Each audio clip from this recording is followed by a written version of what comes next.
এবারের মতো ক্ষমা করে দেন স্যার। আমি কথা দিতেছি, আমার বলার হলে আমি গ্যারেজে চলে যাবো। পাছার ছাড় বলছি, ছাড় আমার সামনে থেকে।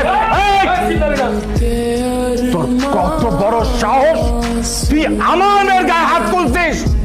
জানিস তুই আমার মেয়ের গায়ে হাত তোলার পর আমার মান সম্মান যা ছিল সব ধুলায় মিশে গেছে। সবাই ভাবছে আমি দুর্বল হয়ে গেছে।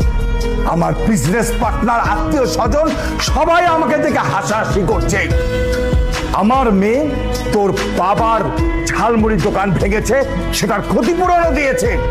কিন্তু তুই আমার মেয়ের গায়ে হাত তুলে আমার যে ক্ষতি করেছিস সেই ক্ষতিপূরণ আজকে তোকে দিতে হবে। কি ক্ষতিপূরণ দিতে হবে আপনাকে? আমার মেয়েকে তোর বিয়ে করতে হবে।